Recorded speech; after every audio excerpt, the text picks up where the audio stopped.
बाबा जी की प्यारी साध संगत जी, राधा स्वामी जी। साध संगत जी, बाबा जी रोज सुबह 3 बजे अपनी संगत को जगाने आते हैं।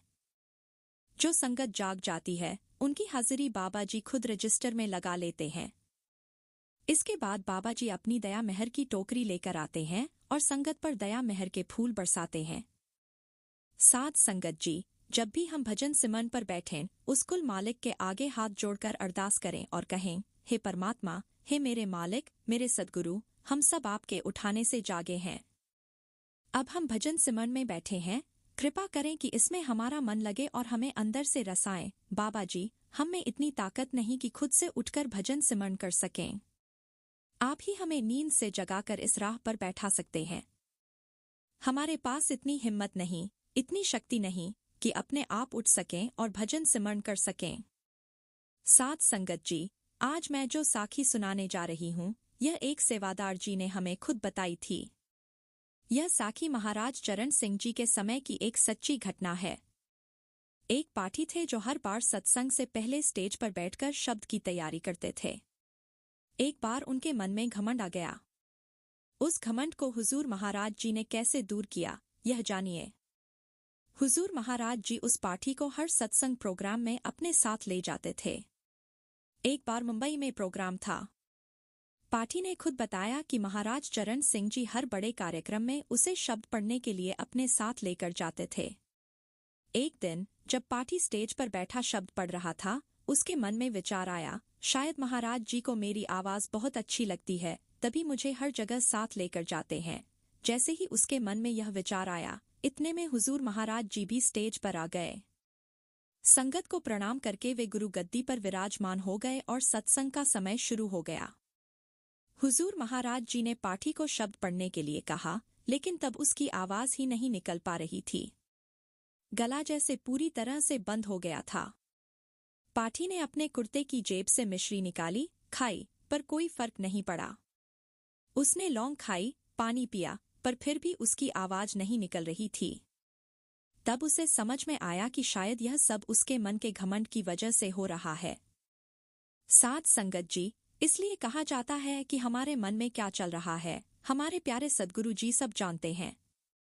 इसलिए कभी मन में घमंड नहीं आने देना चाहिए। साध संगत जी, एक और छोटी सी साखी है। एक बार एक सुनसान सड़क पर 60 साल का बुजुर्ग भारी गठरी लिए शहर की ओर जा रहा था। गठरी इतनी भारी थी कि चलते चलते वह थक गया। तभी उसने एक बाइक सवार को आते देखा। बुजुर्ग ने उसे आवाज दी, बेटा, मुझे शहर जाना है। मेरी गठरी बहुत भारी है, चलना मुश्किल हो रहा है।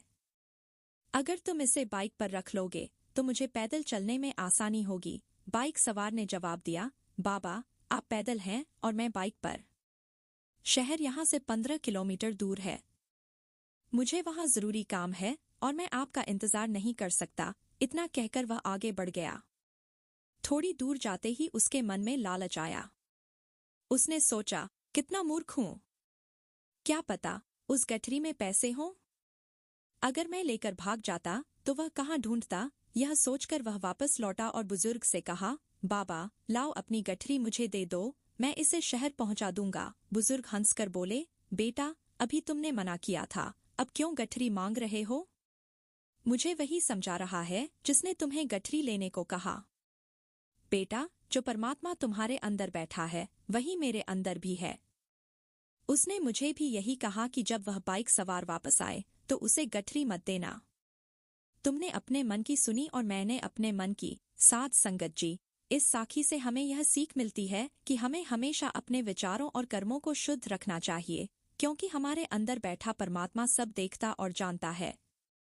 साध संगत जी, यह भी माना जाता है कि अगर हमें एक मच्छर भी काटता है तो उसका कुछ न कुछ लेन देन हमारे पिछले जन्म का होता है। जब हम गुरु की शरण में आ जाते हैं तो गुरु हमें इतनी शक्ति देते हैं कि हम आने वाले कष्टों को सहन कर सकें। गुरु तो इतने दयालु हैं कि वे अपनी संगत के दुख भी खुद पर ले लेते हैं।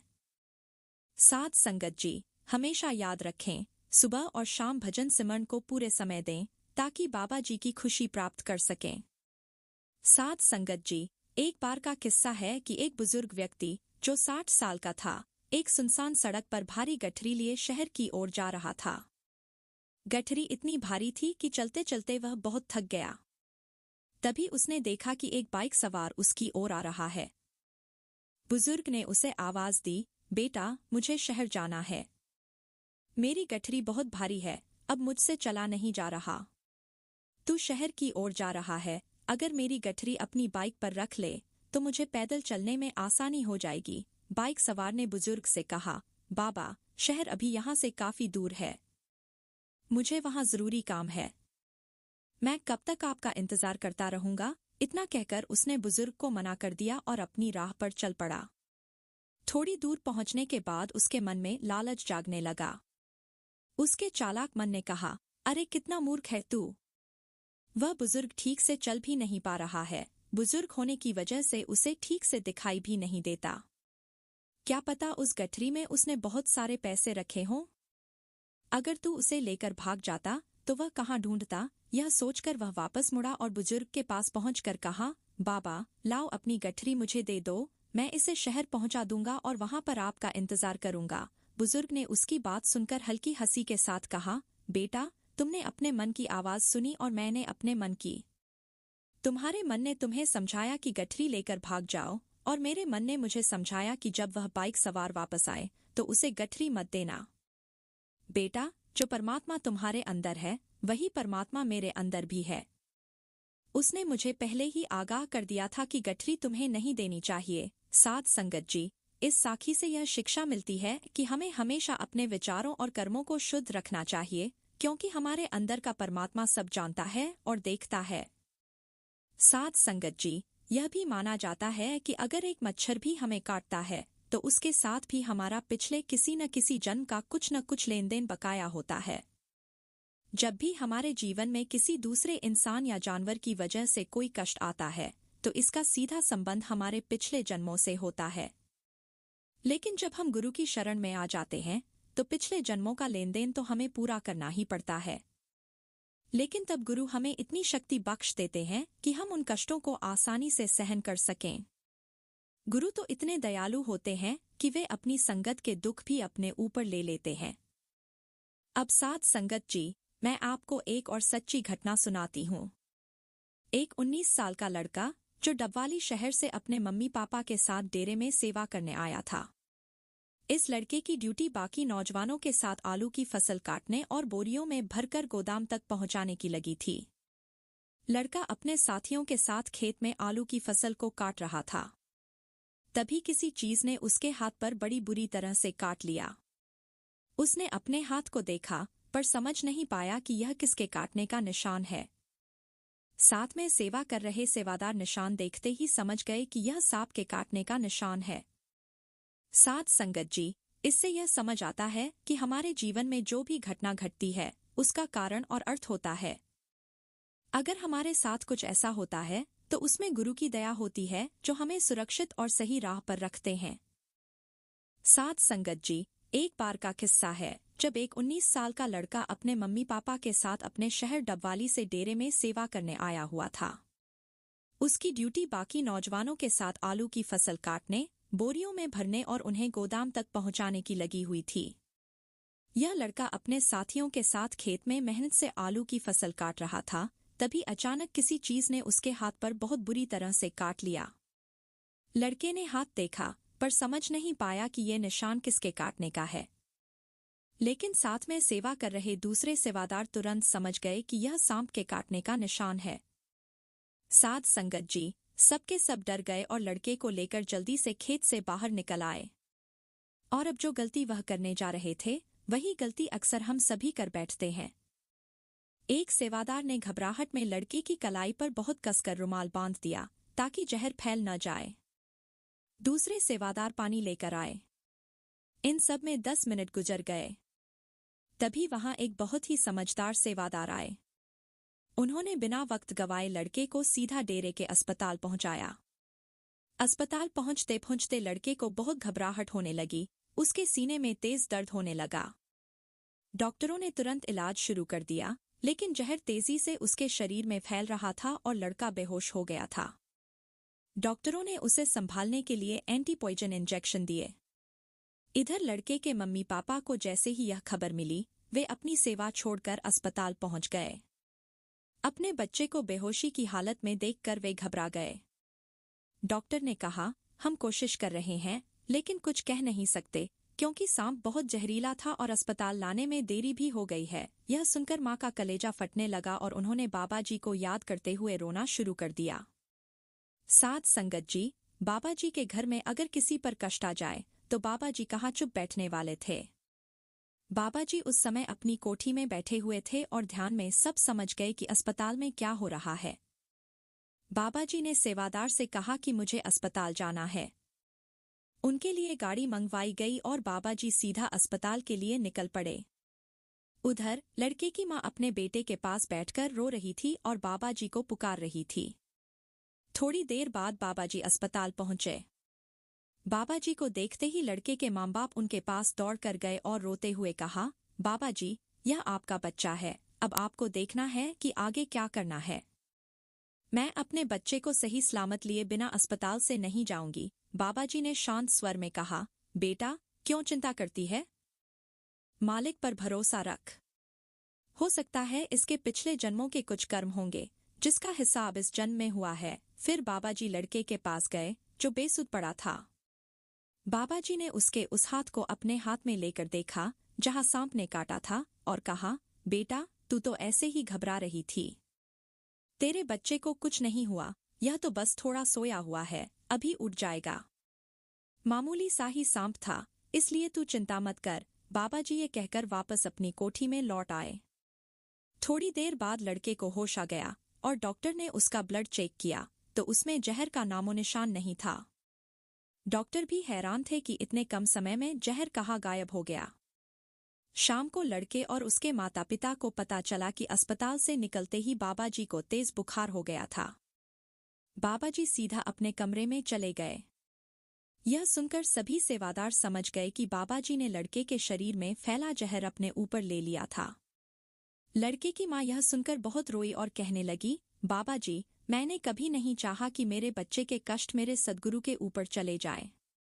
बाबा जी, मुझे माफ कर दीजिए। साध संगत जी, बाबा जी को इसके बाद 2 दिनों तक तेज बुखार रहा। सद्गुरु कैसे हमारे कष्टों को अपने ऊपर ले लेते हैं और हमें पता भी नहीं चलने देते, यह हमने आज इस कहानी में सुना। जब सद्गुरु लाखों संगत के बीच मंच पर बैठे सत्संग दे रहे होते हैं, तब भी उन्हें पंडाल में बैठे हर जीव की खबर होती है। ऐसे ही एक दिन जब बाबा जी सत्संग फरमा रहे थे, एक बुजुर्ग संगत ने चलते सत्संग में चोला छोड़ दिया था और बाबा जी को मंच पर बैठे बैठे ही सब कुछ पता चल गया था। साध संगत जी, यह बुजुर्ग अंकल बड़े महाराज जी से नामदान लेकर 20 साल की उम्र से डेरे से जुड़े थे। अपने जीवन में इन्होंने संगत की इतनी सेवा की थी कि हम सोच भी नहीं सकते। वे पूरी रात भजन सिमरन में लीन रहते थे और उनके लिए यह उतना ही सहज था जितना हमारे लिए एक गिलास पानी पीना। जब ये भजन सिमरन में बैठते थे तो उनकी चेतना ऊपर चढ़ जाती थी और उन्हें खुद पता नहीं चलता था कि कब रात से सुबह हो गई। साध संगत जी, इस साखी से हमें यह शिक्षा मिलती है कि सद्गुरु हमारे कष्टों को अपने ऊपर लेकर हमें सुरक्षित रखते हैं। हमें हमेशा अपने सद्गुरु के प्रति सच्ची श्रद्धा और प्रेम बनाए रखना चाहिए। एक दिन का वाकया है जब हमारे डेरे के एक बुजुर्ग साधक जी, जिन्होंने बड़े महाराज जी से नामदान लिया था और जिनकी उम्र 80 के पार हो चुकी थी, अकेले ही सत्संग सुनने आए थे। पंडाल में दाखिल होते ही सेवादारों ने उनकी उम्र देखते हुए कहा, बाबा जी, आप कुर्सी पर बैठ जाइए। लेकिन वो हंसते हुए बोले, अभी तो मैं जवान हूँ, जमीन पर ही बैठूंगा। यह सुनकर सेवादार भी मुस्कुरा देते थे। उस दिन वह संगत के बीच जमीन पर ही बैठे बाबा जी का सत्संग सुन रहे थे। अचानक बैठे बैठे ही वे थोड़े झुक गए।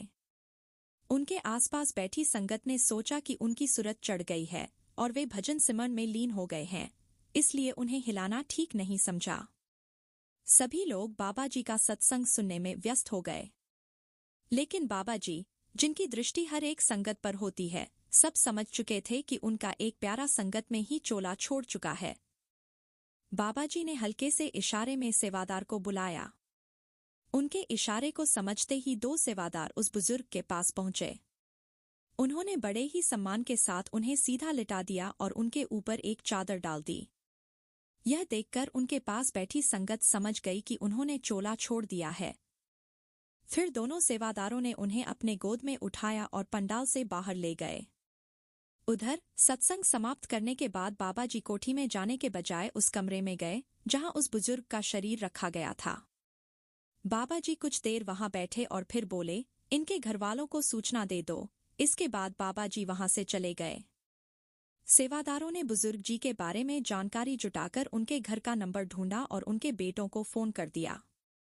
उनका परिवार, बेटे, बहुएं और उनकी पत्नी तुरंत घर से निकल पड़े और थोड़ी देर में डेरे में पहुंच गए।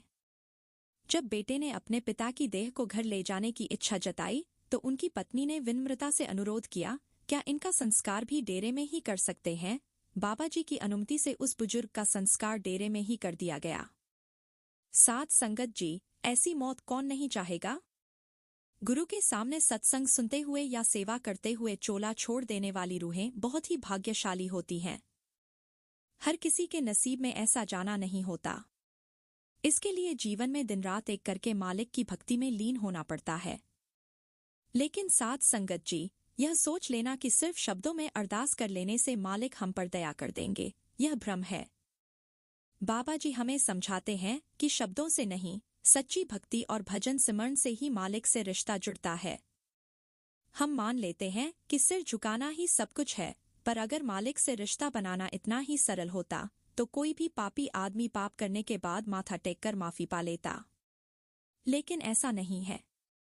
साध संगत जी, कर्मों को खत्म किया जा सकता है, पर केवल तब जब मालिक की भक्ति पूरी सच्चाई से की जाए।